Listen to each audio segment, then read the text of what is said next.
Hello and welcome back to another episode of the Play Action Podcast presented by Warrior Student Media. I'm TJ Haws, joined again by my great co-host Tyler Houston. How you doing, Tyler? I'm doing very good. A lot of good football games this past weekend. Dude, I think each and every week it's so much fun to watch. We're here for our week 3 recap. We've got 5 games. I think we picked good games this week. I really think we did. Week 2 we picked some of the worst games of the week. But this week I think they ended up being pretty solid, so we're just going to jump right into it with Thursday Night Football, Steelers versus Browns. I'm not happy, all right? This is my team, right? I'm not happy. Steelers did not perform well compared to what I was expecting. I had them winning. I believe you had the Browns winning. So you got that one. But, man, I don't even know where to start. Let's start. I think I have a good start. All right, good. Let's just start with this.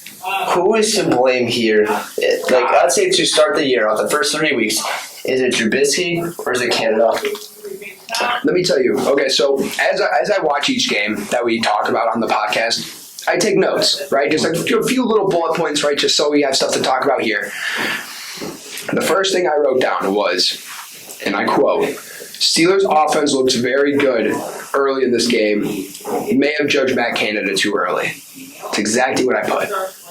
And then I watched the second half, and I added on that, it just said, never mind. The first half, if you watch the game, the first half, we called a lot of good plays.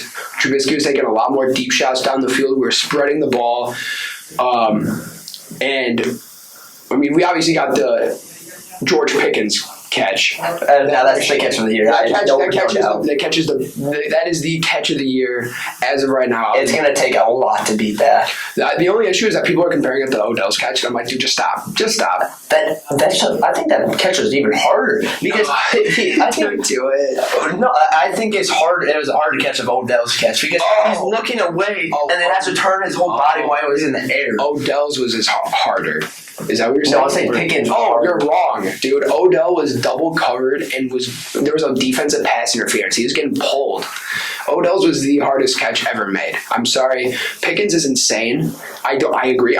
Trust me. I mean, it was a one-handed, great body control on it all. One-handed. It was insane. But back to the main point here is Matt Canada just isn't consistent. This is an issue that when we talk about the Bears game in week 2, this is the issue you had where the play calling in the first half was really solid by Luke Getsy, and then in the second half they kind of just they left what they were doing and went to something new, and that's what Canada did. A lot of people are calling for Canada to be fired, and I've been on that boat for a while. I said it before. I'm going to say it again. I think Canada is mainly to blame because he's just not getting the offensive weapons we have involved. What shocks me, though, is the offensive line is good. Our offensive line is actually solid, right? Our offensive tackles are performing very well. The interior is looking better than expected. James Daniels is obviously still playing great through his first 3 weeks. I am this is probably the strong suit of our offense right now, and that is the exact opposite of what was to be expected. Yeah, that's 100% expected. Everyone thought the Steelers' offensive line was going to be like a bottom 5. I thought the same thing. But the Browns, I think, have a very good front 4. And against Myles Garrett, the interior, you guys only allowed 1 sack against the Cleveland Browns. Mm-hmm. Myles Garrett didn't do much this game. I think he had maybe a pressure or 2, and that was about it. He didn't do much. Yes, I think Pittsburgh allowed 4 pressures this whole game, and I think 2 or 3 of them, maybe even all 4, were Myles Garrett. I can't remember. I don't have the stat of exactly how many pressures he had, but he was the only one causing us issues. And I was very happy with how the offensive line performed. But moving on to the Browns, man, I liked what they were doing on offense. I was very impressed with the chemistry that they had early on. This is an issue like we talked about with Denver, right? Where Denver's offense is great on paper, but they aren't doing good because I think it's chemistry issue early on.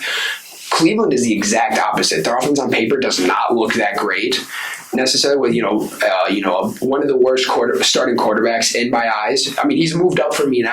He's definitely moved up for me, but still one of the bottom 8 quarterbacks, starting quarterbacks in the league. and a receiving core that lacks talent in general outside of Amari Cooper. But there was a lot of good play. Amari Cooper, I believe, had over 100 yards. Even Njoku sitting on my fantasy bench had 24 points. Yeah, I guess that's why they decided to pay him this offseason. I thought it was a massive overpay, but they show that they're going to use him more. Yeah. He's the number 2 option in that pass offense. But my whole point was that they needed. I wanted them to have a great rhythm, and they needed a passing game to complement the run, and they did exactly that and killed the Steelers secondary, which has sucked. And Amari Cooper was all over the field. He was wide open every catch. I think maybe one of his catches were a little bit contested. Besides that, he was open for every catch. Yeah, I mean, he had a couple of crucial drops towards the end of the game. I mean, it doesn't matter because they were winning, right? But I believe there was a 4th down play where there was a diving catch and he couldn't secure it, which was really weird because that's something he's always been great for. He was more of a possession receiver throughout his career, and he does it extremely well. But I can't say happy because we played him, but from an unbiased standpoint, I'm very happy at where this team is, the Browns, because they're I think a lot of people were underrating them, and including myself. The chemistry has just continuously been there, and that's shown.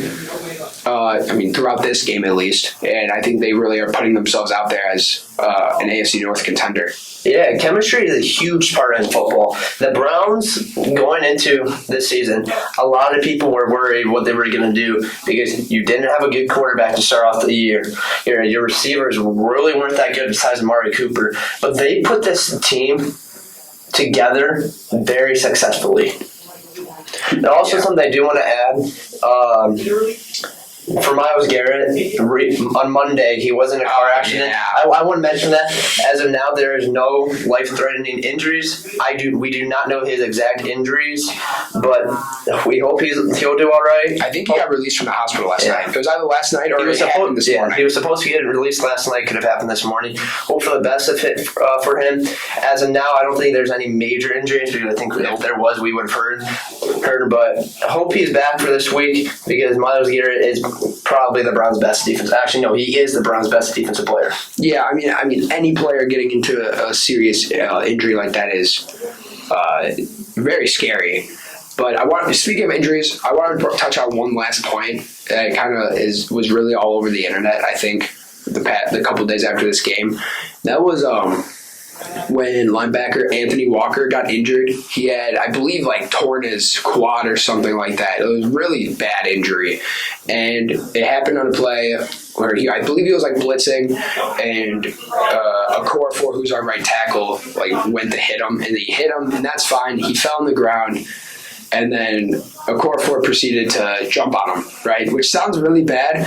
But it's two things. One, he wasn't moving, so that is an issue, right? You don't need to do that.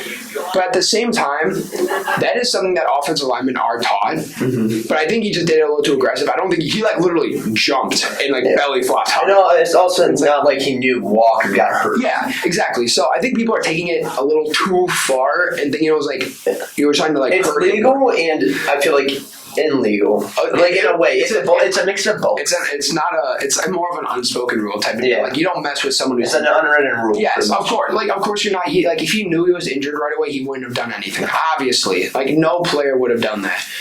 But it is something that offensive linemen are taught, is lay down on the guy to make sure they can get up and get back into the play.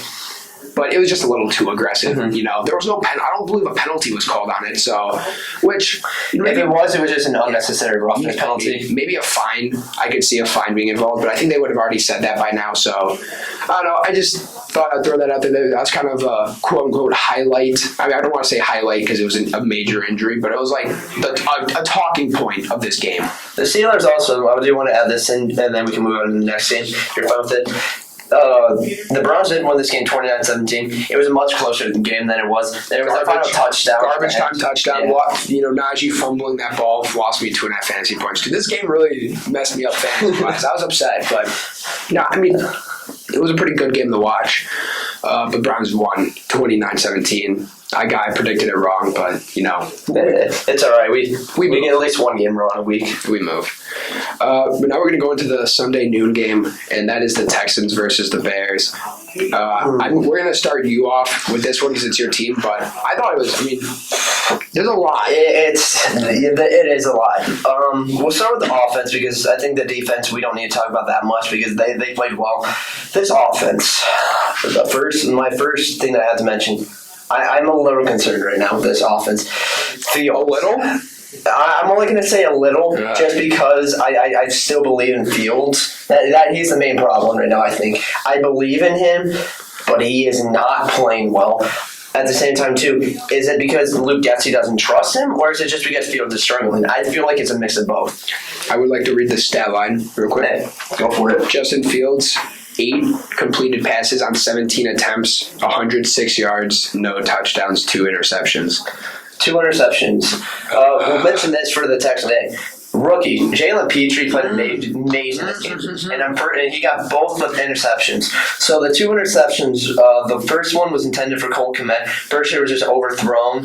It was Cole Kmet or Fields said one of them said they did the wrong route or they had the wrong route in mind. Either way, it was a bad throw on Fields. Second one, I've never seen Fields throw this ball bad. He completely overthrew Darnell Mooney, and you had him in stride. He had Darnell Mooney in stride and just completely overthrew him, and Petrie got another interception that almost turned tides for the Texans. Texans had great field positioning, and I think we only stopped them for a field goal.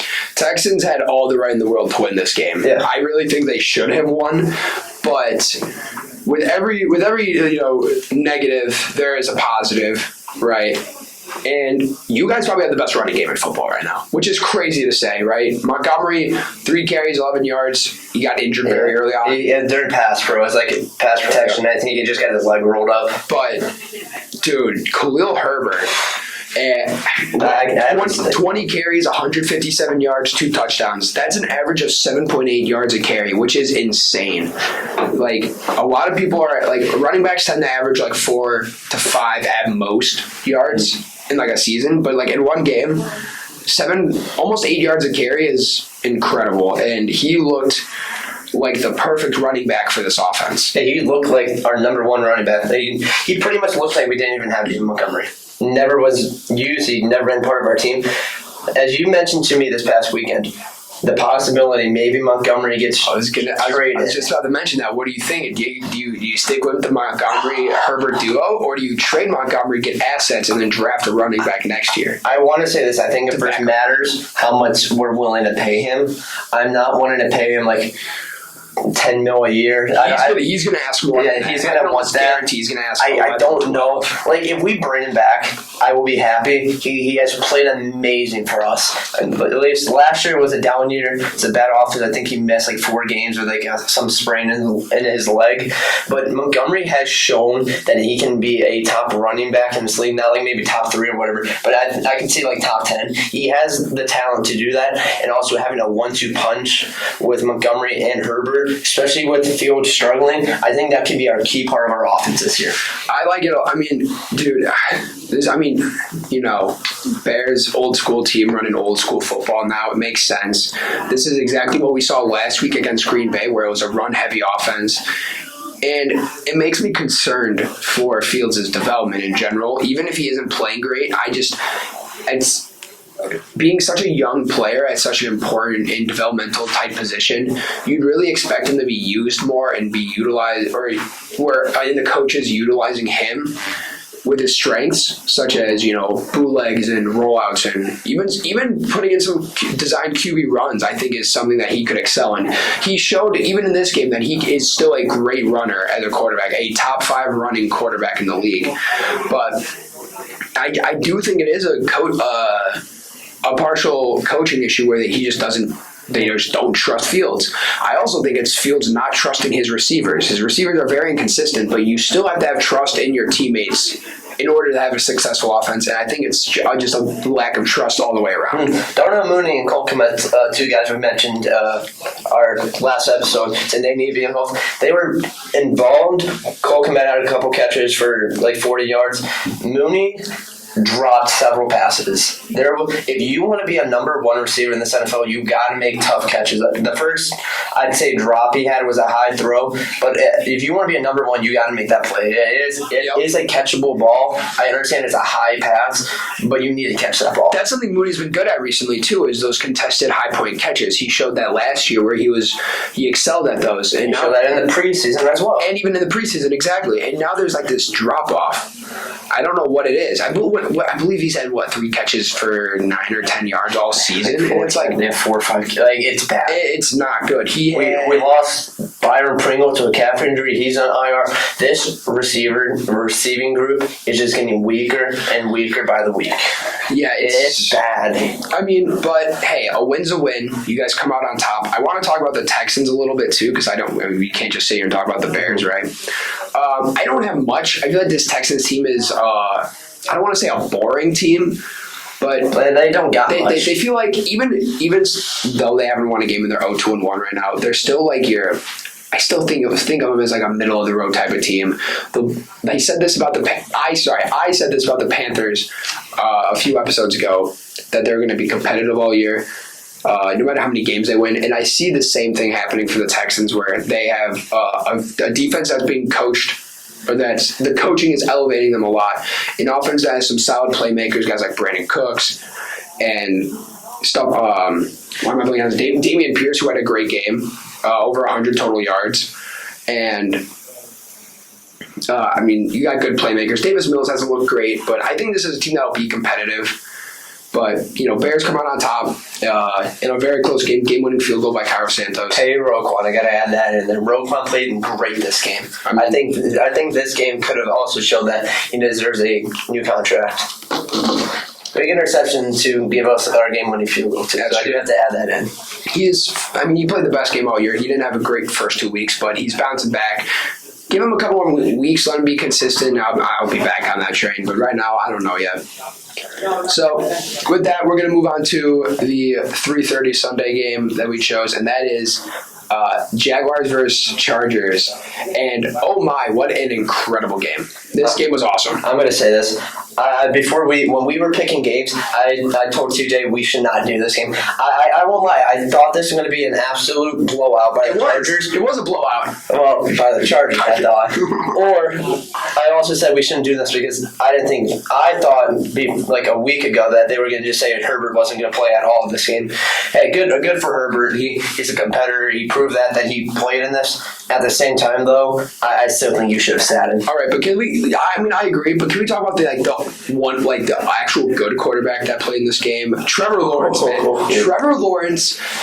Right, the first couple of weeks, people were like, Is he going to take the jump? Has he taken that jump? Has he taken that sophomore leap? Because his rookie year, he sucked. He was bad.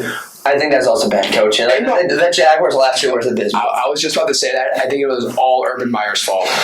Year 2, dude. This is good. This is real good. And I think he's at least a top 15 quarterback right now. I agree with that. If not, inching his way towards that top 10, which I honestly think he could hit by the end of the season. The pace he is at, he will finish top 10. Dude, it's just so impressive to me because we look at what they did in the offseason. We look at what they did, right? What everyone and their mother considered the most overpaid free agent in Christian Kirk. What was it, like 20-some million a year? Right? Roughly $18-20 million a year, which people were saying was crazy. Which I said that. Yeah, too. You and me both. We're in that boat, and it made sense. But he's a big part of this offense. Christian Kirk is clearly the number one receiver. Like on paper, if you look on the names on paper, the Jags receivers aren't like these big name players. They're not like guys who catch your name like Justin Jefferson, Devontae Adams. But these receivers are all playing the role how the Jags wanted to. Doug Peterson also, I think, is a big part of this. Yes. Doug Peterson back as a head coach is awesome. Just seeing how what he's doing at the Jags shocks me that he wasn't a coach last year, right? Who? Doug Peterson. No. Yeah, no. It shocks me how he wasn't signed as a coach last year. It makes. I'm not going to sit here and say like he should have fully been signed. Like it was like crazy that he wasn't. But I'm happy that the Jags gave him a chance, and it's really paying out because they're 2-1, I believe, right now, and You want to bring up the receiving core, right? You got Christian Kirk. Zay Jones has been an excellent receiver, too, getting a lot of touches, a lot of targets. Marvin Jones playing in the slot has also looked pretty solid. Like, a lot of experience. Evan Ingram is someone they're using quite a bit, and I honestly think he's been better than the past couple of years. He's rocking number 17 now, dude. It looks so crazy. Weird. It's so crazy. I don't know, man. I love it. I love it, though. I think new number, new team, new Evan Ingram, I guess. But I want to touch on this defense. I think it's the underrated aspect of this team. I like this defense a lot, dude. Young defense. A very young defense. You got 2 first-round rookies starting in Trayvon Walker and Devin Lloyd. And a lot of people were saying that Trayvon Walker shouldn't have been the number 1 overall pick. I am not going to sit here and act like I knew it from the beginning, because for a while, like before the combine last year, I was saying stuff like, because I believe Daniel Jeremiah was saying, like, Trayvon Walker's going to blow up the combine and he'll be considered the first overall pick. And I said, I don't agree, but I think he could raise his stock. Once he hit that, like, actual number 1 overall pick, I started watching more film and I realized how good this dude really is. And I was a full advocate. A lot of people were saying he shouldn't because he was a very raw prospect, which makes sense. Hutchinson was the number 1 guy who was, I think, the most ready out of anyone. Yes, and I agree with that. And I think he's better. Hutchinson is better right now for that reason. And I knew a lot of people knew that. But Walker has honestly exceeded my expectations. I mean, for a number 1 overall pick, probably not. But just for the type of player and the development he'd need, I'm very impressed. I'm liking what I'm seeing. But I'm more impressed than Devin Lloyd. This dude was someone who didn't have a ton of was lacking. I don't want to say lacking like he was below average in athleticism, but he could have had more. And Jags traded up with the Bucs in the first round to get back in the first round and draft him. And I am honestly sitting here thinking he is one of the front runners for Defensive Rookie of the Year. He has 2 picks on the year already, I think. He had one in this game. I think he had one the week before as well. And man, do I love what I'm seeing out of him. He was one of my favorite prospects, and he's balling. Yeah, the Jaguars are a young team who focus hard in the drafts. Devin Lloyd, as you said, Trayvon Walker, 2 young pieces you added to this defense. I'm happy what they're doing here. I think their offense, they're going a little bit older, more experienced. This defense, they're going younger because they know this isn't their year yet. But defense wins you championships, and they're going young with the defense. I like what they're doing with this. Shaquille Griffin has played good when he's had opportunities. This, like Josh Allen, the other pass rusher, this Jaguars defense can, I think, finish as a top 10 defense possibly if they make the playoffs this year. Dude, I love the way they're building this team. This isn't one of the most ideal rebuilds that a team is in right now, outside of maybe like Detroit, because Detroit's rebuild's been really good. But Jacksonville, obviously you got your top 15 quarterback. I'm going to touch on James Robinson real quick. Happy to see that he's the number 1 running back on this team, which he's fully deserving of being. Rockford native, so he came from really close to here, which is really cool to see. Another like Robert Tonyan type of player, hometown guy for people like us who live in McHenry. And it's great to see him as the starter. I love it. Yeah, it shocks me that people thought Robinson was going to be the RB2 coming into this year. I knew people were worried about him coming back from injury, but when I talk to people about this, they're like, "Oh, Robinson is just going to be the number 2. Etienne's going to take over." Etienne never did anything last year. He was hurt all year. Mm-hmm. So I don't know why everyone was so high on Etienne just because Robinson had one injury. I think it was mainly because Etienne, they spent a first-round pick on him, which was probably the worst pick in that first round, outside of maybe Alex Leatherwood right now. But, as a first-round pick, you're expected to come in and make a ton of plays right away. So it made sense in my eyes in that sense, but I agree. James Robinson's the better running back. Etienne will get more involved as a receiver. Honestly, I could see him converting to receiver if anything. But to move on to the Chargers, I feel like there isn't much to say. Herbert just needs to get healthy. Yeah. This game. This offense in general needs to get healthy. Keenan Allen has been out. Also, another point: where has Eckler really been? He's played. but he hasn't done much. Last year, he finished as a top 5, maybe even top 3 running back. And now I think he asked for his snaps to be taken away, but I think they took way too many snaps away from him. Because he said, as he said, I think in the offseason, he said he didn't like how he was being used. He was being used too much. He was worried about getting hurt. So I think when he mentioned that to the Chargers, I think that's why they drafted Isaiah Spiller. So they have a good running back they can trust. But I think they're taking too many snaps from Eckler and mainly only using him in the receiving game, not the run game anymore. This game proved it. I think he ran the ball 4 times. Yeah, it was a really weird game for the Chargers. Like I said, I believe a couple big injuries too. Actually, to add on, Rashawn Slater is out for the year with a torn bicep. Joey Bosa is out for about a month with a groin injury, and then Joshua Palmer, who was the reliable receiver 3, tore his ACL, is out for the year too. Another receiver tore his. Like it's. We're gonna get to another guy who tore his ACL. Yeah, it's. This week was a lot of big injuries. Apparently. It's tough, dude. Rashawn Slater, especially, very young offensive tackle, one of the best in football right now, and to see him out for the year that's a blow. It's devastating. Their right tackle is already their weakest spot on this offense as is, and now both tackle spots aren't good. It's like, what are you gonna do? You know, but this game proved that Herbert specifically is the big part of this offense. They need to add playmakers around him that can contribute more. But again, injuries are a big part of it, so I'm not going to fully knock the Chargers roster. That would be unfair to do. But I really like what I saw to Jacksonville specifically. I know I picked the Chargers to win. I had it as a close game. I think we both had the Chargers winning. But, man, I like to see Jacksonville improving. I'm happy that Trevor Lawrence is playing great.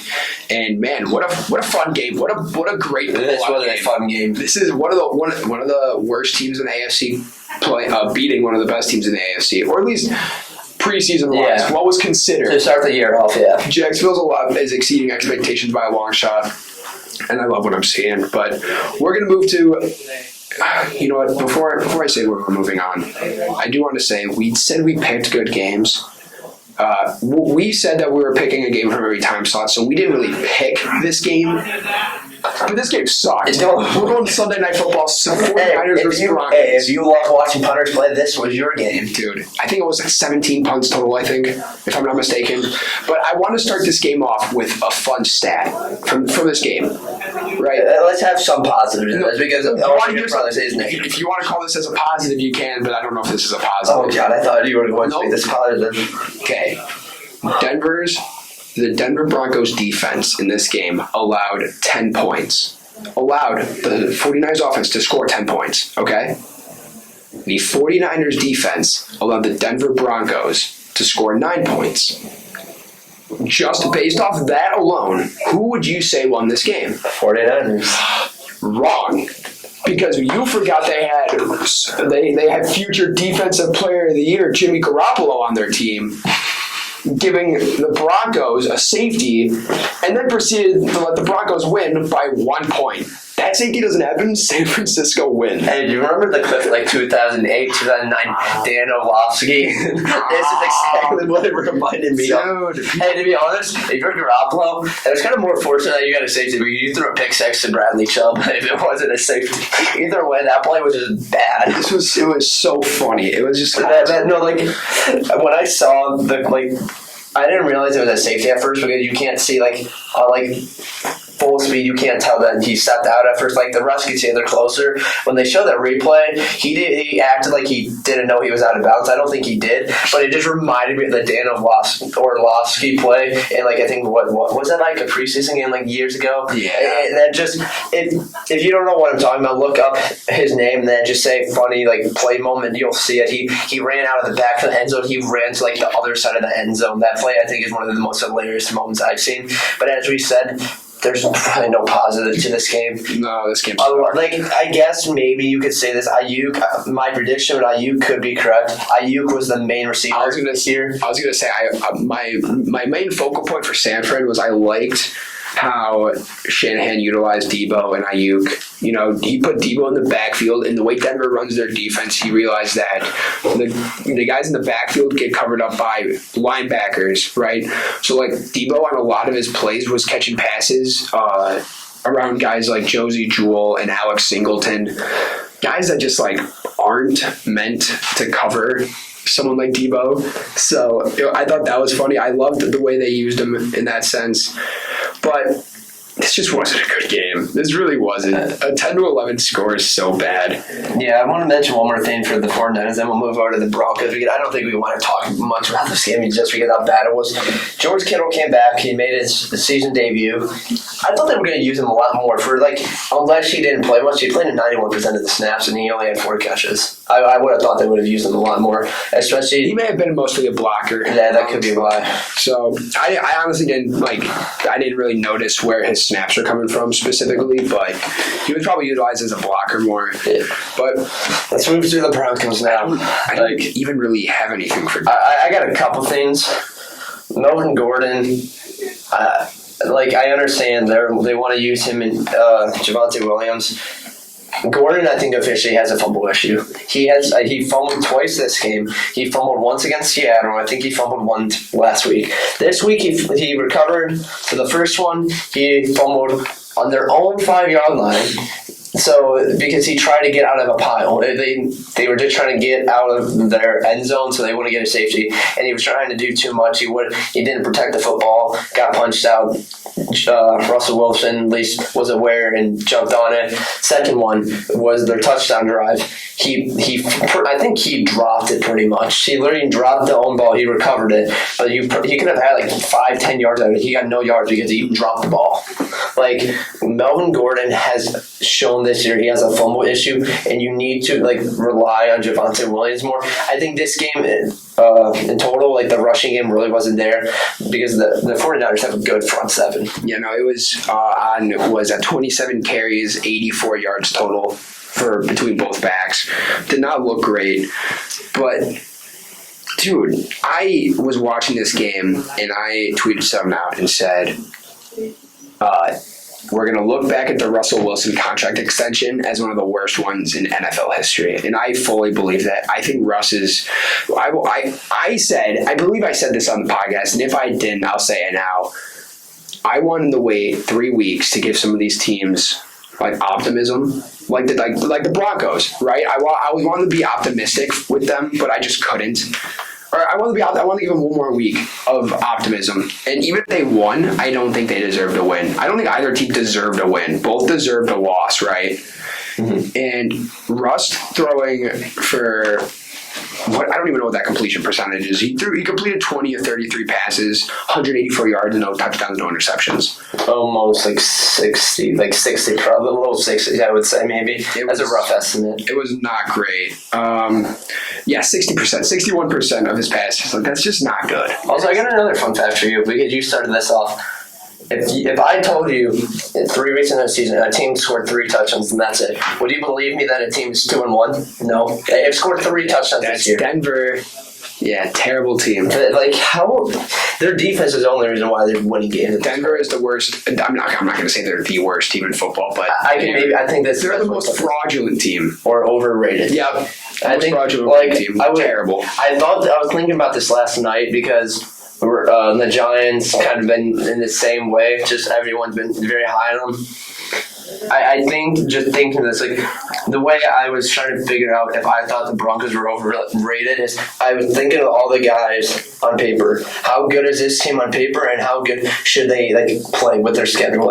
Understand their division is tough. I think they're the toughest they were. I think I'm going to say were because this division isn't playing that great. But going into this year, the AFC West was the toughest division in the NFL.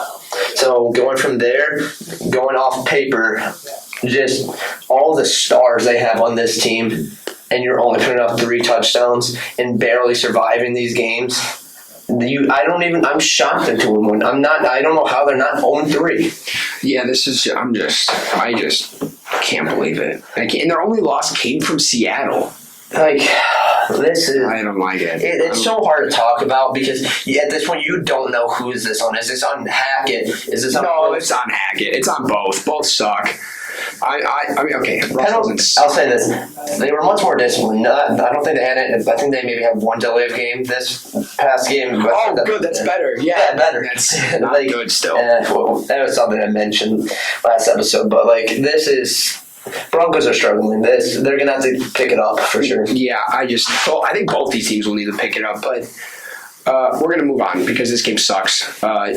11-10 win for Denver, I guess, but like, is it really a win? Is it really a win? Good job for you. All right, but we're gonna get into a game that I actually enjoyed watching. Right, this was like a game that I was like, oh, this is actually like decent, and that's Cowboys versus Giants. Cowboys got the win, 23-16. I believe you and me both had picked the Giants, but I still think it was a good game by the Giants. I'm not gonna sit here and call them fraudulent. I don't believe that. I think they're on the right pace.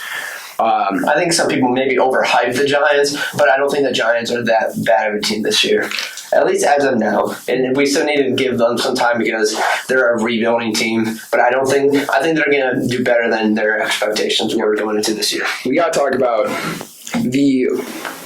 want to talk about the Giants' offense because I think that was the most prevalent part of this game. In the sense that Daniel Jones looked good. I think Daniel Jones legitimately looked like a good quarterback last night. 20 of 37, which isn't even great. I just think it was more of a... If you watched the game, you could tell we played better than what stats say, because stats don't say everything. There were several drops. A guy, when you're done talking, saying what you have to say, I have a guy we have to mention to... The Giants fans are hating right now, and I don't blame them. I'm just going to throw it out there. This sounds very hypocritical considering we just said almost said Stafford. The Russ sucked because he went 20 for 33 passing, but he legitimately just didn't look good in the game. Whereas Daniel Jones looked like when he was making passes, he looked like he knew what he was doing, and there was still the situation surrounding Daniel Jones just isn't good. Like. This offensive line looks amazing. They spent a lot of money and a lot of draft capital to build up this offensive line. And they allowed 24 pressures. 24. That is the most since the beginning of 2020, I think. That is the most that Dallas has ever had since 2017. This is, it is terrible. I don't even remember how many times he got sacked, but he got sacked a lot. It was 5 sacks. He got sacked 5 times. And I don't even think Micah Parsons got a sack. Oh, DeMarcus Ware had like 3. Lawrence. Oh yeah. Yeah, I don't keep mixing Lawrence and Ware up, but Lawrence was all over Daniel Jones this game. But you want to know what else bothers me about this offense though? The fact that so many people tweeted out that Saquon Barkley's back. Like, Saquon Barkley looked great, right? 14 carries, 81 yards and a touchdown. It's a load inflated. Yeah, like a 39-yard rushing. Yeah, it's not some 30-some-yard rushing touchdown. It was a good play. It was a good run. It's a great stat line. I think, and I really do think he's back. 5.8 yards per carry is very good. But no one's talking about Daniel Jones running 9 times and for 79 yards, 8.8 yards per carry. So that's because everyone's already passed on him. I think Brian Dable signing, I think, was good for Daniel Jones. I think this. I don't know how you feel about this. I think maybe there is a chance Daniel Jones could maybe get a 1-year prove it again deal or something like that. I don't think it would be a big major deal unless he all of a sudden turns into a top 10 quarterback. But I can see him getting an offer from the Giants. Getting a second year with Dable to see how that goes, because I think Dable is the MVP of this team right now. He is the one who is leading, who is creating an offense that suits. They're doing what Chicago should do and building an offense that supports his strong suits, because Daniel Jones is a top 5 scrambling quarterback. He really is, and people don't realize it because he's super inconsistent. And again, he was inconsistent this game. His completion percentage was slightly above 50%, which is terrible. You should be completing a lot more than 50% of your passes. But for a team that's probably run heavy and had injuries throughout the they suffer. The receiving corps suffers from 2 things: injuries and Kenny Golladay. And Kenny Golladay is hard to, Kenny Golladay at this point, the Giants said they would trade him and eat him most of his salary this year. Like Kenny Golladay this past week got criticized by the media, and he said he deserves to be out there. I think he when he got paid, he got way too humble about it. He's like, I got paid. I'm this big of a receiver now. I'm this big time receiver. You what? Sorry, no, he did not. He's not too arrogant. Okay, there he we go. Needs to be humble. Yeah, sorry. Jesus. Yeah, Tyler, I swear, every episode is something. There's always something about me. There's always something, but but either way, you get the idea. I get what you're saying. And I think he knows he needs to go to a team like the Chicago Bears, and that's where he'll get humbled. The only reason why I don't want him is because of his attitude. But at the same time, too, I think he can be a good player. Also, too, the Giants didn't lose Sterling Shepard and torn ACL. I think he's their number one receiver going into this year. At least how he's playing. I think before Galladay, only because Kadarius Toney's injured. Yeah. It's the only reason. Kadarius Toney is going to be the number one, though. If the Giants could continue what they're doing, it's Kenny Galladay just stinking it up, and then Shepard being out for the year. I'm going to be interested to see how the Giants hold up for the rest of the year with their receiving core just getting weaker and weaker now. Yeah, but I want to talk about the Cowboys real quick and just say I think they really stepped it up this game. I think what I find funny is I feel as though CeeDee Lamb had one of the worst. Like I don't want to because CeeDee Lamb had 8 catches for 87 yards and a touchdown. But that's like he looked a lot worse, I felt like, where he was dropping a lot of crucial plays. There was a deep ball, I believe, hit his hands that he dropped. But then he came back with a couple good catches on the next drive and had a great over the shoulder grab in the end zone for a touchdown. So he ended up coming out really well. But the focal point of this offense for me right now or the part I want to focus on is Tony Pollard is better than Zeke. Tony Pollard is better than Zeke. Tony Pollard had 13 carries for 105 yards. Zeke had 15 carries for 73 yards. Oh, was that many yards for Pollard? I did not realize that much. It was great for both, right? I loved it. But I just wanted to mention that briefly. I think it was a great game for both, and I think Pollard will end up being the RB1 by the end of the year. A lot of great games this week. Yeah, a lot of great games. I think next week's going to be really good, too, so we'll come back. Or you won't. You're gone. We're putting you back in the dungeon for next week and bringing out Caden again. So you got your fun, but that's gonna do it for this episode of the Play Action Podcast presented by Warrior Student Media. I'm TJ Haws. He's Tyler Houston. We'll see you in the next one.